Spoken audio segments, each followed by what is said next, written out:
ABVP Karnataka से संबंधित छात्र ने लंबी दूरी के पाठ्यक्रम के परिणामों की घोषणा में दूरी पर बैंगलोर यूनिवर्सिटी के खिलाफ विरोध प्रदर्शन करने पर पुलिस ने छात्रों के खिलाफ लाठीचार्ज का सहारा लिया। 100 से अधिक छात्रों ने ज्ञान भारती परिसर का घेराव करने का प्रयास किया।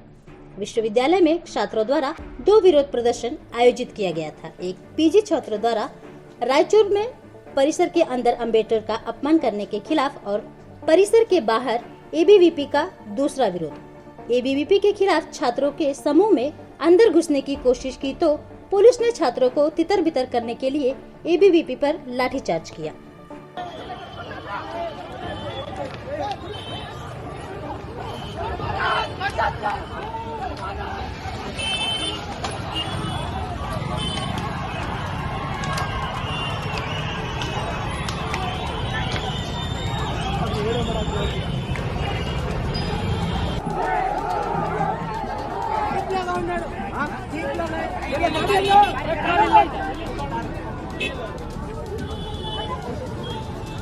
वाटर